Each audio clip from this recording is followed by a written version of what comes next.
নিজেদের যে স্বতন্ত্র পরিচয় সেই পরিচয় তুলে ধরার কাজ আমরা শুরু করি।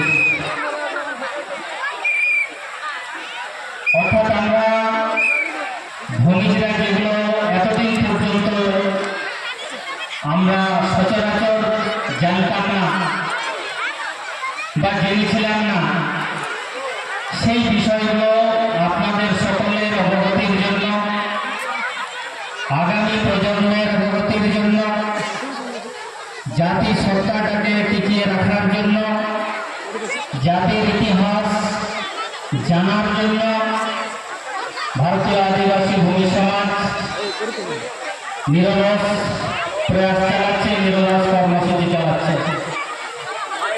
ভারতীয় আদিবাসী ভূমি সমাজের দীর্ঘ ৩-৪ বছর ধরে বিভিন্ন জেলার জেলাশাসক, পশ্চিমবঙ্গ সরকার সব জায়গাতেই কিন্তু ভূমিদের বিভিন্ন দাবি দাওয়াগুলোকে নিয়ে আমরা জেলায় জেলায় আন্দোলনে নেমেছি এবং সেই সমস্ত দাবিগুলোর বেশ কিছু দাবি বিভিন্ন জেলাতে পূর্ণ হয়েছে, দাবিগুলো পূরণ হয়েছে।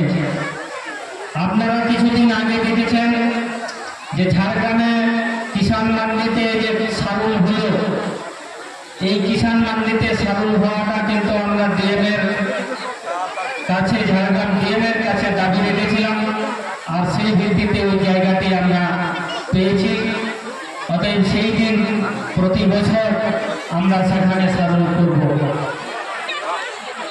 এবং আমরা ঝাড়গ্রামের যে মেন রোড সেখানে আমরা চুয়ার বিপ্লবের মহানায়ক রঘুনাথ সিংয়ের মূর্তি স্থাপন করেছি, কানাইপাল রঘুনাথ সিংয়ের মূর্তি স্থাপন করেছি সরকারিভাবে বা সরকারি অনুমোদনে।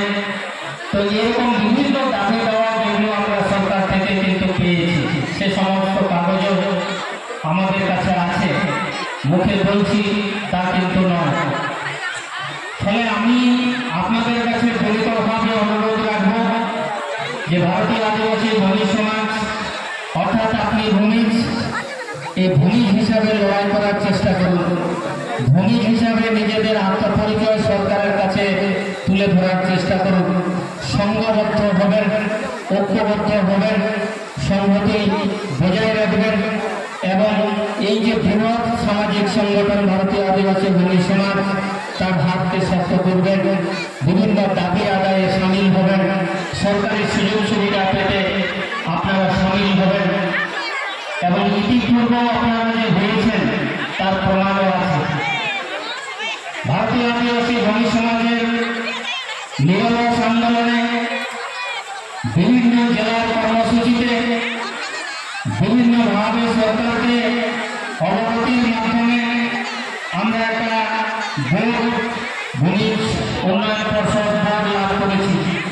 সেটা কেবলমাত্র আমরা এই মুসলিমের কয়েকজনের জন্য কিন্তু হয়নি, আপনাদের সকলের প্রয়াসে হয়েছে, আপনাদের নিরলস প্রয়াসে হয়েছে, আপনাদের কঠিন পরিশ্রমের ফলে হয়েছে। আপনারা সেদিন হয় বাঁকুড়া জেলা দেন, হয় ঝাড়গ্রাম জেলা দেন, অথবা কলকাতা রানী রাসমণি রোড, অথবা পুরুলিয়া ডেপুটেশন, অথবা বর্ধমান ডেপুটেশন আপনারা গিয়েছিলেন। আপনাদের সেই আন্দোলনের ফলপ্রসূ আমরা পেয়েছি। তাই আগামী দিনে আমাদের যে সমস্ত আরো দাবি রয়েছে সেগুলোকে পাওয়ার জন্য আপনারা সংঘবদ্ধভাবে লড়াই আন্দোলনে সামিল হবেন, এইটুকু বলে সকলকে যথাযোগ্য স্থানে সম্মান জানিয়ে আমি আমার কথা শেষ করছি।